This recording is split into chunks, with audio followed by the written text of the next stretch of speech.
grandpa was a pretty good outdoorsman, and he liked to go fishing. He'd come over and us kids would be so excited. We'd go up to Lawrence Lake and Rapjohn Lake and Mineral Lake, and we'd go out to Spanaway Lake, and we caught quite a bit of fish. And, Grandpa took me, just Grandpa and I went down to Owaco, down in the southwest part of Washington, and we were going to sleep in the back of the truck with sleeping bags. And I remember that bed of that truck wasn't big enough for Grandpa and I, and there was two of us in there with sleeping bags, and I don't think I slept very much that night. Okay, today is November the 26th, 2014. Tell me a little bit about Judson Street. Well, we had the house built in the real early 50s. 3-bedroom house, attached garage, $10,000 for a brand new house to be built. David and Christine were both born there. You were born on 109th Street where the freeway is now. They tore down the little shack we lived in and built a freeway there, 512. I thought we lived in an old rundown house on Judson. It was a brand new rundown house. It was not run down. It was in good shape. We lived there for 10 years, and it was a good family home. And you kids had a lot of fun playing in the backyard and stuff. You all had friends that liked to come to our house and play and stuff. I believe that was my 6th birthday, kind of showing off the cake. I'm in the spotlight, look at me with my cake. Do you remember the time that Dave smeared poo-poo on the walls when he was a baby? Well, I don't think so, because if he was a baby, I don't think there's a year between us, so I might not even been born. Okay. So we're going to say no.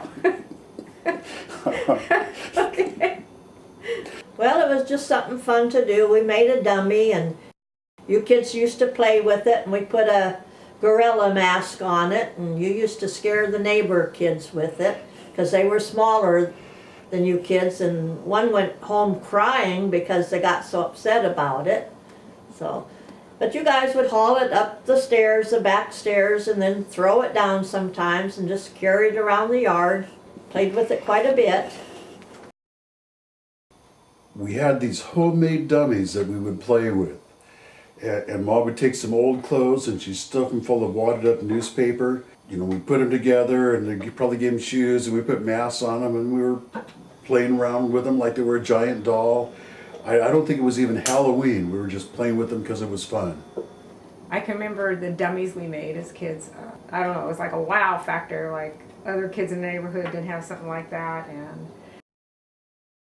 I don't know, knocking it around, carrying it, and just like it was almost like a buddy or something. It was pretty cool. There's a story I remember about David about the poo-poo wall. When he was in his crib, he kind of smeared something all over the walls. Well, I remember in 1962, the Columbus Day storm. We pulled all the drapes in our house because I was afraid the window might break or something. I remember Mom keeping us calm, the darkness, and I could hear the wind. The words and stuff she said, I just remember thinking everything's going to be okay, even though it was super scary. Big tree did come down on the neighbor's house and broke through the roof, and we all went out there, and lots of people came and helped with chainsaws to... The huge tree had fell on the neighbor's house. Really big. Mourning the devastation on the neighbor's roof, that was just the Johnsons next door. That was wow. There's one Easter egg hunt that I took the camera along and took some film of you kids gathering up Easter eggs. Do you remember when I first got the eggs, having a real crowd feeling, look at me, I got all these eggs. My mother and dad were there and my sister was there. I kind of remember the Easter egg hunt, running in a big open field with a bunch of kids. The main thing would have been jumping in a straw and digging around, finding those pennies like I was rich. Yeah, I do remember too, digging through a pile of straw or hay and coming up with coins. I think you all had a real good time. When we moved in 1962 to 967 East 91st Street in Tacoma, My dad more or less built the house for us, but I had an uncle that helped, and my brother helped build the house. And it was a big 4-bedroom house, lots of room and a big yard, about an acre of ground. Say we lived in that house for 35 years. The next door neighbor, her name was Lynn. She had horses. I think the big one's name was Sherry, and the pony was Tony. Because I remember saying, Tony the pony. I did get to ride him, because I've always loved horses. To have him right next door was pretty amazing. Across the street was the Matthews, and Christine got real good friends with Gail Matthews. And you can remember the time you and Gail were pulling the dogs. Gail, my best friend next door, her little dog, put that on the sled, and then of course it's pulling that dog on the sled, and the dog just sitting there. I just couldn't believe that. I mean, it could almost have been if the filming was good, on America's Funniest Videos. And there was a little dog sitting on the sled, and then our dog Chris grabbed a rope that was tied to the sled, and I just remember them, the big dog pulling the little dog on the sled, and the little dog just sat there perched up on the sled, and here this black lab would pull this sled around. In the early 60s, we got a go-kart. Well, us kids thought that was pretty cool that we got that go-kart. It didn't have a chain on it. And Dad was pretty smart. He says, well, we don't have a chain on it, and I don't know how it runs yet, but we'll get that fixed so you can use it. So all we could do with our go-kart was, even though it had a motor and everything, we pushed it. We would push that thing around the driveway and up and down the street in front of the house for hours, always hoping that Dad was going to get that chain on there and get that motor running, but he was pretty smart. You know, you get a go-kart with no motor and no chain, it's pretty safe. You can't get in too much of a wreck with that. So we were always hopeful of getting the motor running, but it never got running. So we never got hurt on that go-kart. Once I was over at my friend's house, and his neighbor came over, and it snowed, and he got his car out, took a rope up to an inner tube, and he was driving us, all his neighborhood kids, around the block, you know, in the snow. And he'd have to be kind of crazy to do that now. Think of the liabilities driving around like that with somebody else's kid. That was pretty exhilarating. I remember being towed behind when it snowed, and if there was enough snow on the roads, then I can remember, I'm not sure if we were on plywood or if we were on inner tube things, but I remember that was pretty rush. I mean, being pulled nowadays, I mean, that'd be like, whoa, no way, you could go into the car, and they ran over, but back then that was pretty awesome. Well, even when we lived on 91st Street, we had a lot of snow. We had kind of a flat roof, and you kids used to go up on the roof and shovel the snow off because we were afraid it was so heavy that the roof might cave in. And there was drifts up to the front door. There's a lot of snow in every picture. Did it snow every day or what? There was definitely more snow back when we were kids than there is now. I love the snow. I maybe now don't like it quite as much, but back then, boy, that was a big highlight to get up in the morning and see lots of snow where we could run out there and get a sled. It seemed like we had more snow back then. I remember a lot of winters where we just had snow, it seemed like all winter long. All us kids like snow. You got the day off from school, got to go out and play. The weather just seemed to get better and better every year, and we haven't had near as much snow lately.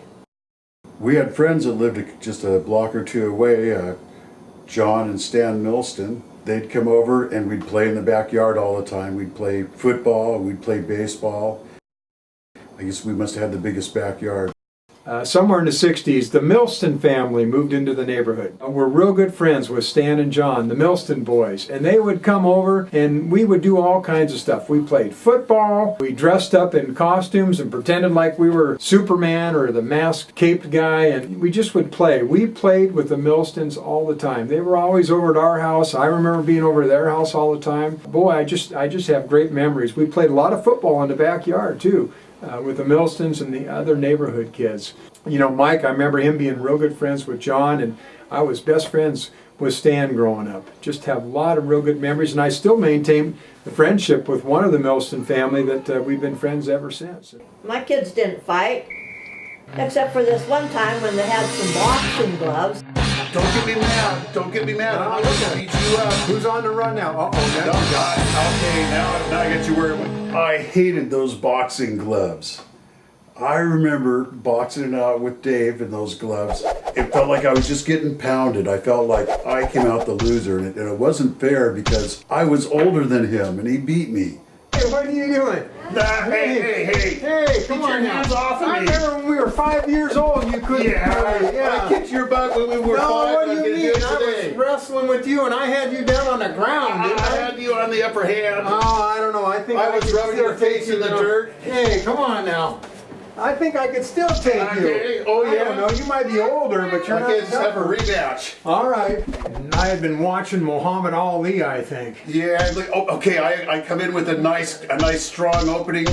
You're on the run. You're on the move. Yeah, but I'm going to get on the attack real soon. I mean, I'm not going to let down. Look at there. See there? I'm walking on you. Look at that. Oh, shoot. Yeah, right I'm in gonna the get my face. second Look win. at that. I'm going to get you and just start pounding on you. I get you in the head. Who's on the run now? Uh-oh, now you got me. Okay, now I got you where. Going out to the military reservation was one of the funnest things to do. I can remember when we used to go for rides on Sundays, I think it was. We went out to the reservation. You used to take us out to play at the military testing grounds, the same place where they practice with their tanks and bombs and stuff. And you took us there to play. We took you there to play. You could fly little airplanes and kites, and we went out there. A lot of people went out to the military reservation. The neatest thing was walking around. You could see where the tanks had run. You could walk right over tank treads. There, and I remember we'd look for old gun casings. We'd find some old military stuff. They didn't use live ammunition, but every once in a while you find, like a simulated smoke grenade. Or we'd go out there on Sunday afternoons and play and look for souvenirs. Dad liked models, and he had built quite a few models, and particularly model airplanes. And as a kid, that was so cool. We would get these balsa wood models, and we would actually build them. And they had the little 049 engines. They were little gas engines. And we'd go out on Sundays, the family would. We'd go out to the Fort Lewis military reservation out past the Roy Y, and we would fly these airplanes. And I just have such great memories of going out there. We'd fill them up with gas. We'd start the engine up, and we'd send these planes off. No radio control, no control lines. They were free flight, and they would just continue to fly up, and then they would glide back down. We went out to the reservation one time, lifting up some kind of a lid or something, and then there was these little shrews. I think, we were going to try to put it in a box or something, but that was a big deal to go, try to find the shrews underneath. Dad was always buying little things, and he knew somebody that had a Honda 50. We always called it the Honda 55. It was a little Honda with a step-through. We would ride that thing for hours around the yard. And we'd drag stuff with it, and we'd ride on the back with other kids and somebody behind us. And I just remember going around the yard for hours. We made a little trail in back that we'd drive through the backyard. We could go around and down this little trail that went to the back of the property through the woods and back out. That was a lot of fun. The starter was broke on that motorcycle, and so we had to push start it every time we wanted to use it.